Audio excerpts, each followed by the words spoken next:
अस्सलाम वालेकुम, welcome back to my channel. कैसे हैं आप सब लोग? उम्मीद है कि सब बिल्कुल ठीक ठाक होंगे, अपने अपने घरों में खुश और आबाद होंगे। अल्लाह ताला आप लोगों को इसी तरह खुश रखे, आबाद रखे। और आज की रेसिपी है चना पुलाव, और ये किस तरह मैंने बनाया है मैं आपको इसकी रेसिपी दूंगी। और ये बहुत इजी और जल्दी बन जाने वाला पुलाव है, और ये हम बना रहे हैं लेफ़्ट ओवर सालन से। जी हाँ, जो घर में सालन बनता है तो बच जाता है, तो ये मेरे पास भी जो है वो सालन बच गया था चनों का। और तो मैंने सोचा कि अब बच्चे खा नहीं रहे हैं तो इसको जो है वो किस तरह यूटिलाइज़ किया जा सकता है कि ये ज़ाया भी ना हो और खाया भी जाए। तो मैंने इसका पुलाव बनाया है, और उसके लिए मैंने जो चीज़ें ली हैं वो मैंने 2 प्याज मीडियम साइज़ के उनको बारीक स्लाइस में काट लिया है। एक मैंने बड़े साइज़ का टमाटर लिया था, उसको भी स्लाइस में काट लिया है। एक लेमन लिया है, इसको गार्निश के लिए यूज़ करेंगे। और 2 से 3 मिर्ची हैं सब्ज़, उनको कट कर लिया है। और लहसुन अदरक का पेस्ट है, उसको थोड़ा मोटा रख के मैंने पीसा हुआ है हाथ के साथ ही, मशीन से नहीं पीसा ना।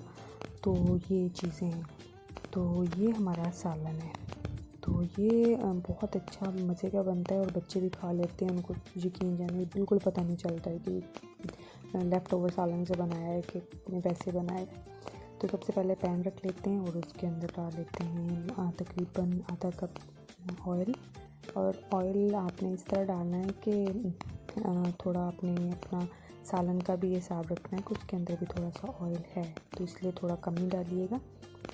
प्याज डाल दें, और प्याज डालने के बाद इसको थोड़ा सा फ्राई करेंगे। उसका बहुत ज़्यादा हमने कलर नहीं निकालना, प्याज को ज़्यादा ब्राउन नहीं करना, प्याज को थोड़ा सा हल्का सा ब्राउन करना है, क्योंकि सालन बना हुआ है और ऑलरेडी हमारे पास जो है वो सालन है, तो उसमें कलर है चनों का। तो अगर आप उसको प्याज को भी ज़्यादा जला लेंगे तो वो ना बहुत ज़्यादा उसका कलर डार्क हो जाएगा चावलों का।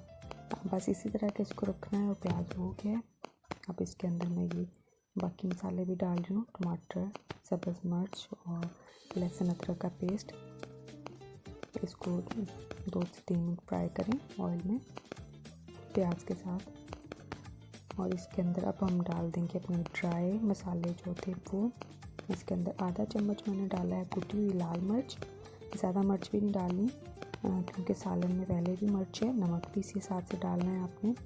और ये इसमें ज़ीरा डालेंगे, और मैं इसमें कोई मसाला नहीं डाल रही हूँ, कुछ मसालों में से गरम मसालों में से, क्योंकि ऑलरेडी मैंने चनों में मोटी इलायची, दालचीनी वगैरह डाल के वो बनाया हुआ था, इसलिए मैं इसमें ज़्यादा नहीं डाल रही हूँ। तो ये हमारा मसाला रेडी हो गया। तो अब जो चने थे, ये सालन हमारे पास, इसको इसके अंदर ऐड कर देंगे और थोड़ा सा इसको फ्राई करेंगे। और जो है बाकी अपने चावलों के हिसाब से जो पानी आपने डालना है वो उसमें डाल दें और इसको बॉयल होने तक छोड़ दें। तो इसको मैं थोड़ा सा यहाँ पे 2 से 3 मिनट के लिए इसमें फ्राई कर रही हूँ। और इसके अंदर फिर मैं डाल दूँगी पानी डाल दूँगी, चावलों के हिसाब से मैंने पानी डाल दिया। अब ढक्कन लगा दिए, बॉयल होने तक इसको पकाते हैं। और यहाँ पे मैंने इसमें चावल डाल दिए हैं क्योंकि पानी बॉयल होना शुरू हो गया था।